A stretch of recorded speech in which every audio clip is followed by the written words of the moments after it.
माननीय अध्यक्ष महोदय, अंतिम आठवडा प्रस्ताव व 293 वर विरोधी पक्षाने मांडलेला मुद्दा खंडन करण्यासाठी बोलण्यासाठी मी या ठिकाणी उभा आहे। मला बोलण्याची संधी दिल्याबद्दल प्रथमतः आपले आभार मानतो। अध्यक्ष महोदय, महाराष्ट्र राज्याचे इन्फ्रामॅन असलेले मुख्यमंत्री आदरणीय देवेंद्रजी फडणवीस साहेब यांच्या नेतृत्वात हे महासरकार शिक्षण, रोजगार, महिला, शेती, उद्योग सर्वच विषयामध्ये अत्यंत प्रभावी व दमदार अशी कामगिरी करत आहे। विशेषतः राज्यातील युवकांना रोजगार उपलब्ध होण्यासाठी हे सरकार प्रभावीपणे काम करत असताना मी ह्या सर्व मुख्यमंत्री व मंत्री महोदयांचं सर्वांचं अभिनंदन करतो। महाराष्ट्र राज्य प्रगतीपथावरती होत असताना माझ्या सोलापूर शहराला देखील मुख्यमंत्री देवेंद्र फडणवीस साहेबांच्या माध्यमातून भरपूर अशा सुविधा व मागण्या पूर्ण होत आहेत। विशेषतः अनेक वर्षापासून रखडलेल्या सोलापूरच्या विमानसेवेचा प्रश्न देखील मुख्यमंत्र्यांच्या माध्यमातून पूर्ण झालेला आहे। सोलापूरच्या गोव्याची विमानसेवा देखील सुरू झालेली आहे। अगदी जून जुलैच्या ऑफ पिरियडमध्ये सुद्धा भरभरून असा प्रतिसाद गोव्याच्या विमानसेवेला मिळाला। सोलापूरकरांची जी अपेक्षा होती की मुंबईला विमानसेवा सुरू झाली पाहिजे, ती सेवा मागच्या 3 महिन्यापूर्वी मिळालेली आहे। त्यालाही सोलापूरकर अतिशय चांगल्या प्रमाणात प्रतिसाद देत आहेत। विमानसेवेमुळे सोलापूर हे जगाच्या नकाशावर आल्यामुळे आज सोलापूरचा विकास खऱ्या अर्थाने होण्याला सुरुवात झालेली आहे। अनेक वर्ष सोलापुरातील तरुण जी स्वप्न पाहत होती ती म्हणजे सोलापूरला IT पार्क व्हावं। त्याचं कारण सुद्धा अध्यक्ष महोदय, जवळपास 3 लाखाहून अधिक सोलापूरचे तरुण हे पुणे असतील, हैदराबाद असतील, बेंगलोर असतील या ठिकाणच्या IT कंपनीमध्ये काम करतात। विशेषतः IT कंपनीच्या मोठ्या पदावरती काम करतात। हीच बाब माननीय मुख्यमंत्र्यांच्या निदर्शनास आल्यानंतर त्यांनी सोलापूर शहराला IT पार्क देण्याची घोषणा केली होती आणि कालच्याच 2 दिवसापूर्वी राज्याच्या HPCने सोलापूरच्या IT पार्कला मंजुरी दिलेली आहे। यातनं मी महाराष्ट्र शासनाचे आभार मानतो की अनेक वर्ष जो सोलापूरच्या विकासाचा बॅकलॉग रखडला होता तो कुठेतरी आता मुख्यमंत्री देवेंद्र फडणवीस साहेबांच्या माध्यमातून पूर्ण होतंय। या IT पार्कच्या माध्यमातून मला सांगावंसं वाटतं की आज पुणे मुंबई सारख्या शहरात जिथे एखादा फ्लॅट घेण्यासाठी आपल्याला 50 ते 60 लाख रुपये किंवा कोटी रुपये भरावे लागतात, त्या सोलापूर शहरात आज महापालिका क्षेत्र असेल किंवा शहरापासून जवळ एकरभर जरची जमीन एखाद्या कोटी रुपयामध्ये मिळती। यातनं आपल्याला लक्षात येईल की सोलापुरात आता IT उद्योग असेल किंवा विविध उद्योगासाठी एक चांगली संधी सोलापूरला उपलब्ध झालेली आहे। मी आजच्या या प्रस्तावाच्या माध्यमातून महाराष्ट्र शासनाला विनंती करतो की सोलापुरात हे कामगारांचं शहर आहे। ब्रिटिशकालीन मिल सुरू झाल्यानंतर ब्रिटिश काळात या ठिकाणी अनेक कामगारांच्या चाळी वसलेल्या आहेत। विशेषतः 14 चाळी ह्या मोठ्या आहेत। त्या 100-150 वर्षापूर्वी त्या ठिकाणी कामगार राहतात। 10,000हून अधिक कामगार राहत आहेत। आज ह्या चाळी दुमजली आहेत। 100 वर्ष या चाळींना पूर्ण झालेलं आहे। या चाळींचा पुनर्विकास होणं गरजेचं आहे।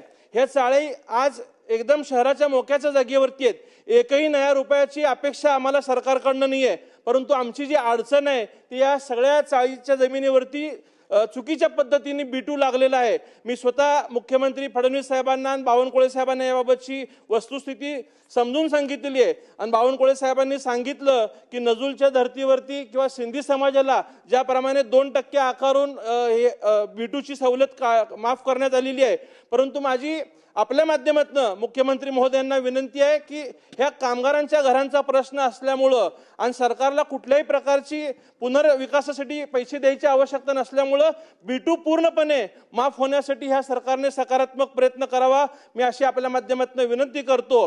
त्याचबरोबर सोलापूर शहराला जे 2 उड्डाणपूल मागच्या 10 वर्षापूर्वी मंजूर झाले, स्वतः गडकरी साहेबांच्या हस्ते त्याचं भूमिपूजन सुद्धा झालं, परंतु आज खेदाने या ठिकाणी नमूद करावं लागतं आज 10 वर्ष उलटले तरी या उड्डाणपुलाचं काम सुरू होत नाहीये। त्याचं कारण म्हणजे अनेक जमिनी अद्यापपर्यंत ज्या केंद्र सरकारचे ते ताब्यात आलेली नाहीत। तर माझी आपल्याला या माध्यमातून विनंती आहे की या 9 किलोमीटरची जे उड्डाणपूल आहे तो जवळपास 7 किलोमीटर हा माझ्या शहर मध्य मतदारसंघातून येतो। तर जी काही प्रशासकीय जागा विशेषतः केंद्र सरकारची आहे ही जागा लवकर ताब्यात घेण्यासाठी सरकारने प्रयत्न करून उड्डाणपुलाचं काम प्रत्यक्ष सुरुवात व्हावी अशी अपेक्षा मी आपल्या माध्यमातून करतो।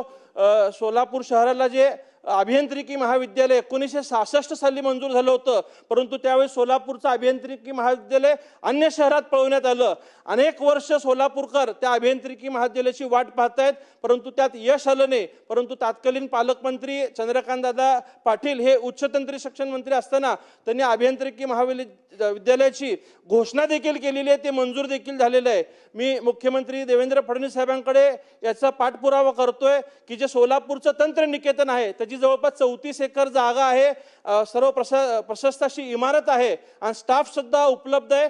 तर येणाऱ्या 26-27 या शैक्षणिक वर्षात त्या अभियांत्रिकी विद्यालयाला सुरुवात व्हावी अशी अपेक्षा मी अध्यक्ष महोदय आपल्या माध्यमातून या ठिकाणी करतो.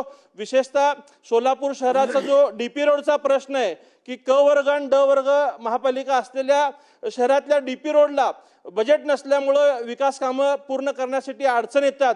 तर महाराष्ट्र शासनाने एक डीपी रोडसाठी विशेष अशी योजना आणावी जेणेकरून 12 मीटरपेक्षा जास्त रस्त्यांचा त्यात समाविष्ट करून हे रस्ते विकास होणं गरजेचे आहेत. जर डीपी रस्ते मंजूर झाले तर मला वाटतं सर संपवतो, डीपी रस्ते जर मंजूर झाले तर शहराचा विकास मोठ्या प्रमाणात होऊन त्यातनं महापालिकेला देखील उत्पन्न उपलब्ध होणार आहे. अध्यक्ष महोदय, सोलापूर शहराला 100 इलेक्ट्रिकल बसेस देखील मंजूर झालेले आहेत. आज त्या इलेक्ट्रिकल चार्जिंग स्टेशनचं काम पूर्ण होत आलेलं आहे. तर महाराष्ट्र शासनाला विनंती करतो की आपण हे बस सोलापूर शहराला प्राधान्यक्रमाने उपलब्ध करून द्यावेत. आज सभागृहात या ठिकाणी मंत्री नितेश राणे साहेब उपस्थित असल्यामुळे एक मुद्दा अध्यक्ष महोदय मी आवर्जून या ठिकाणी मांडतो की गोरक्षणासाठी सरकार अतिशय चांगल्या पद्धतीने मदत करताय. वारंवार जे लोक गो तस्करी करतात त्यांच्यावरती मकोका अंतर्गत कारवाई करण्यासाठी हे शासनाने यापूर्वीच निर्णय घेतलेला आहे. परंतु सोलापूर शहर हे सीमावर्ती भाग असल्यामुळे या ठिकाणी अजून सुद्धा गो तस्करी मोठ्या प्रमाणावरती सुरू असती.